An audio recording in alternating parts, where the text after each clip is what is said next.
नमस्कार साथियों, एक बार फिर से आप मुझे हेलो मित्र के इस प्लेटफॉर्म पे देख रहे हैं और मेरे साथ देवेंद्र कुमार यादव जी हैं। नौकरी पाना आज के समय में मोक्ष पाने के बराबर ही माना जाता है। लोगों को ऐसा लगता है कि यार अगर सरकारी नौकरी मिल गई तो जीवन की बहुत सारी मुश्किलें आसान हो सकती हैं। इस कड़े संघर्ष के बीच आपने जो रेडियो ऑपरेटर होता है उसका एग्ज़ाम निकाला है। काफ़ी टफ़ कंपटीशन होता है, लेकिन टफ़ हमारे लिए है या टफ़ जो बाहर से देख रहे हैं उनके लिए है? कितना टफ़ देवेंद्र जी के लिए रहा, आइए हम इसे जानते हैं। तो सबसे पहले आपको बहुत सारी शुभकामनाएं, बहुत बधाइयाँ। पहले ये बताइए कि जो रेडियो ऑपरेटर का जो पोस्ट था, ये कितना पोस्ट था और कितना टफ़ था आपके लिए? रेडियो ऑपरेटर का पोस्ट 1374 था पूरे मतलब उत्तर प्रदेश में। इसमें बाहरी भी भर सकते थे, अदर राज्य के भी भर सकते थे। 10% उनका अलग से सीट रहता है। तो इसमें जो था कि कंपटीशन में इसमें सबसे टफ थी फिजिक्स।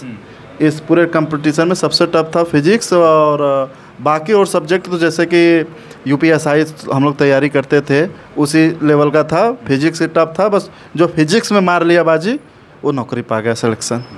एज क्राइटेरिया क्या होता है इसमें? इसमें एज क्राइटेरिया होता है जैसे कि 21 साल, मतलब 21 मिनिमम होता है। हाँ। और मैक्सिमम कहाँ तक होता है? मैक्सिमम 28, और छूट के बाद होता है, छूट भी मिलता है ना। हाँ हाँ। तो अपने तैयारी के बारे में बताइए, कब आपने कॉम्पिटिटिव एग्ज़ाम की तैयारी शुरू की और क्या प्रेरणा थी मन में कि हो ही जाएगा, या सिर्फ आप अपने एंड से जो कर सकते थे वो करने की कोशिश कर रहे थे? हमने 2021 से, जैसे हम ग्रेजुएशन 2018 में पास किए तो उस समय मेरी एज नहीं थी। ग्रेजुएशन पास किए तो मतलब एज हुआ था, लेकिन उतनी मतलब खेलने कूदने में ज़्यादा वो रहते थे। फिर धीरे धीरे फिर पढ़ने का जैसे होता है घर से दबाव हुआ कि होता है ना कि घर पे अगर कोई अभी मतलब नहीं ऐसा है, पढ़ोगे लिखोगे नहीं तो आगे भविष्य में करोगे क्या, यही सब। फिर मेरे जीजा की मतलब मेरी दीदी की शादी हुई तो थोड़ा मतलब पापा पढ़ाने के लिए सिर्फ दीदी को ही फोकस किए हैं। जैसे कि उनको सबसे ज़्यादा दीदी को ही पढ़ाए थे, वो टीचर हो गई। हम लोग को पढ़ाई केवल बीए तक हुई। मतलब बीए में हम लोग पढ़े अपने क्रिकेट के बल पे, मतलब क्रिकेट खेलते थे, पैसा मिलता था, उसकी पढ़ाई अपने मतलब स्वयं से अपने किए। उसके बाद पढ़ना उड़ना सारा चीज़ अपने मतलब क्रिकेट के दम पे करते थे। मतलब आपका अधिकतर समय क्रिकेट खेलने में भी जाता था? अधिकतर समय हम क्रिकेट खेले। 2021 तक हम क्रिकेट खेले, 2021 में हमने क्रिकेट छोड़ दिया। फिर उसके बाद हम आगे मुगलसराय, हमारे जीजा पहलवान है, रेसलर हैं, स्पोर्ट कोटा से यहाँ पे मुगलसराय में नौकरी करते हैं, तो उनका सरकारी आवास है। तो फिर वो मतलब माहौल भी थोड़ा गांव से इधर उधर से होता गया, तो फिर वो ला के हम लोगों को कहें कि आप लोग आइए यहीं पे तैयारी कीजिए। फिर यहीं से पढ़ना स्टार्ट हुआ। फिर उसके बाद सब लड़के बताएं कि हमने पूछा कोचिंग कोई अच्छी, तो सब बताएं राय क्लासेस। तो हम यहाँ पे आए, सर से मुलाकात हुई, फिर सर से अच्छा बॉन्डिंग बना, फिर पढ़ने लगे हर एक चीज़। फिर धीरे धीरे रॉय क्लासेस के बारे में बताइए। बहुत सारी कोचिंग है, बहुत सारे विकल्प हमारे सामने आते हैं। आपका अनुभव रहा है रॉय क्लासेस के साथ, कितना बेहतर कंटेंट है और क्या आप मानते हैं कि सफिशिएंट है जो यहाँ पर मिलता है? यहाँ पे राय क्लासेस में एक तरीके से हम टीचर को सर टीचर नहीं मानते, भैया मानते हैं। ये भैया हैं एकदम, हर एक चीज़ इनसे सुख दुख हर एक चीज़। रोहित सर जी से मेरा सबसे अच्छी बॉन्डिंग रही है। रोहित सर से हमारा एकदम आना जाना, उनके साथ सारी बातें शेयर करना। होता है ना कि कभी कभी एक पड़ाव आता है कि आदमी का कहीं और जुड़ाव होता है, फिर वहाँ से भटकता है आदमी। तो कोई अगर हमको कोई अच्छे से मोटिवेट किया है हर एक चीज़ के लिए तो रोहित सर थे इस मतलब कोचिंग में आने के बाद। और पढ़ाई में मतलब हमको तो राय सर पढ़ाते थे, सब सर पढ़ाते थे, लेकिन अगर पढ़ाई के साथ साथ कोई मोटिवेट करता था हमसे, रोहित सर से घंटों घंटों बात होती थी घर पे। तो फिर से हम वापस उसी क्वेश्चन पे आते हैं कि 2021 में आपके मन में आया कि हमको अब तैयारी शुरू करनी है। किस तरह तैयारी आपने शुरू की? मतलब बहुत लंबे घंटे तक, बहुत लंबे समय तक आप पढ़ते थे या थोड़े से आपने शुरुआत की? जब आपने शुरुआत की तो क्या आपको पूरा विश्वास था कि निकल जाएगा? कभी आपका विश्वास डगमगाया? अभी क्या चीज़ें चल रही थी?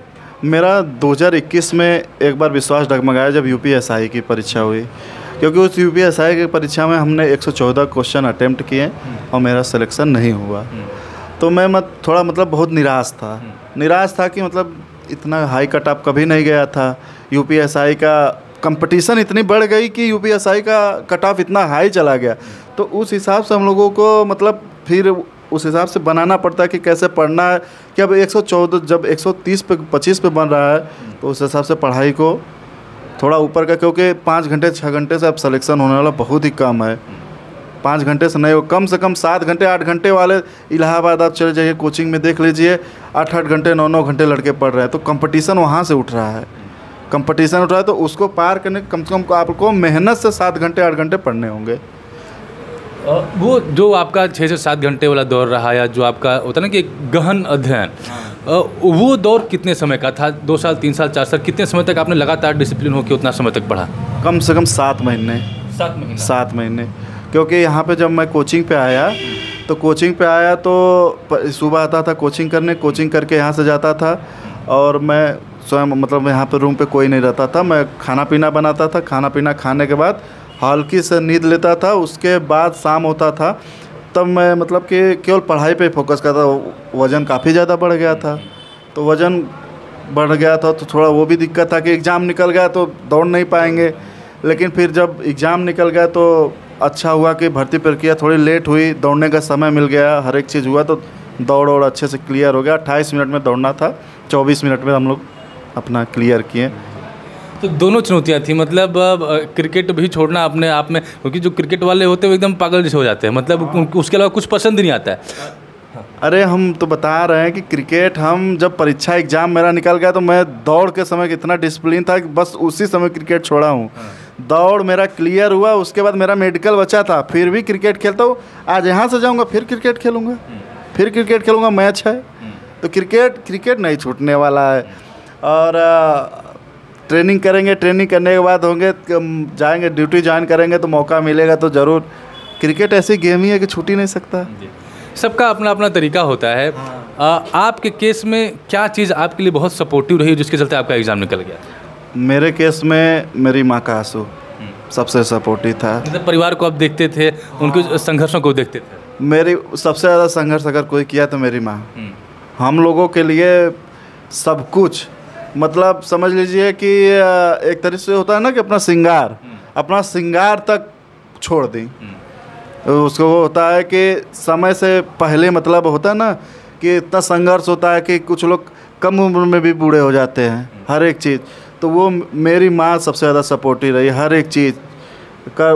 मैं ज़्यादा मतलब अगर किसी से थोड़ा दुख तकलीफ़ होता था, हर एक चीज़ तो माँ से बात होती थी, अपना सब कुछ शेयर करते थे मम्मी से। मम्मी बताती थी, हर एक चीज़ समझाती थी, ऐसे रहो ऐसे रहो। थोड़ा समाज भी था, डर भी था, फंसाने वाले बहुत रहते थे, तो ये सब। और फिर मम्मी से तो ज़्यादा सपोर्टिव कोई नहीं हो सकता। पापा भी सपोर्ट करते हैं, लेकिन जो माँ है वो कोई नहीं।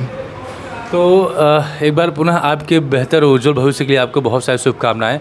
और जैसा कि हमारी चर्चा में कुछ बातें मैं समझ पाया कि डिटर्मिनेशन चाहिए, मतलब आप अगर किसी चीज़ को चाहते हैं तो सेक्रीफाइस करना पड़ता है। आपने क्रिकेट छोड़ा, आपको भी अपनी सबसे पसंदीदा चीज़ कुछ समय के लिए छोड़नी पड़ेगी। हाँ, मैंने बहुत कुछ त्याग किया। मैंने तो अपने सारे पसंदीदा चीज़ों को छोड़ा। अब कुछ चीज़ें जैसे मैं इस पर नहीं बोल सकता, ऐसे चीज़, मतलब मैंने अपने सारे शौक़ को मार दिया। अपने सारे शौक़ को मारा तब जाके नौकरी मिली, नहीं तो क्या पता और पहले नौकरी मिल सकती थी। लेकिन उस समय थोड़ा वो नहीं हुआ। फिर धीरे धीरे होता, आदमी का दिमाग खुलता है, कुछ शौक़ तो मारना ही पड़ेगा। मतलब पेन आपको लेना है, 2 तरह के पेन होते हैं। एक पेन ऑफ रिग्रेट, यानी अफसोस का दर्द, जीवन भर आपको अफसोस होता रहेगा। और दूसरा कि पेन ऑफ डिसिप्लिन, यानी डिसिप्लिन के नाम पर आपने बहुत सारी चीज़ें छोड़ रखी हैं। तो अब आपको तय करना है कि आपको पछतावे का दर्द झेलना है या सफलता की खुशी झेलनी है। अगर सफल होना है तो पेन ऑफ डिसिप्लिन आपको लेना पड़ेगा। मैंने जिस चीज़ को छोड़ा है तो मुझको उसका पछतावा बहुत ही कम है। नहीं हुआ पछतावा। उसका रीज़न था कि मैंने उस चीज़ को छोड़ा है तो बहुत ही कुछ सोच समझ के छोड़ा है।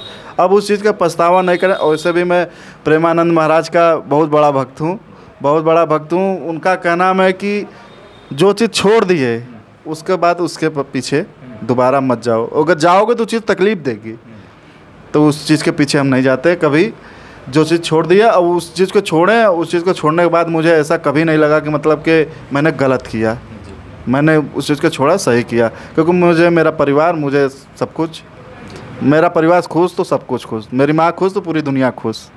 तो अभी आप हमारे साथ जुड़े और अपने जीवन के सारे पहलुओं के ऊपर आपने बात की कि कैसे एग्ज़ाम निकला, क्या कुछ दिमाग में चल रहा था। और आपको सफल होना है तो लक्ष्य तो साधना ही पड़ेगा और बहुत सारे प्रिय वस्तुओं को त्यागना ही पड़ेगा, छोड़ना पड़ेगा। लेकिन जब हम कुछ बुरी चीज़ों में फंसे रहते हैं, बुरी आदतों में फंसे रहते हैं तो उसको छोड़ नहीं पाते। लेकिन जब आप एक बार कामयाब होते हैं तो आपको लगता है कि अच्छा ही क्या कि वो चीज़ छूट गया। लेकिन फिर से वही बात कि दर्द तो झेलना ही है। अब पेन ऑफ डिसिप्लिन लेना है कि पेन ऑफ रिग्रेट लेना है, ये आप पे तय करना, आपको तय करना है। इस वीडियो में सिर्फ इतना ही। उम्मीद है कि वीडियो पसंद आई होगी और अगर वीडियो पसंद आई तो जिस भी प्लेटफॉर्म पे आप वीडियो को देख रहे हैं वहाँ पर पेज को फॉलो करें, चैनल को सब्सक्राइब करें और वीडियो को साझा करना ना भूलें। इस वीडियो में सिर्फ इतना ही। वीडियो में आप हमारे साथ बने रहें, इसके लिए आपका बहुत बहुत आभार। जय हिंद, जय भारत।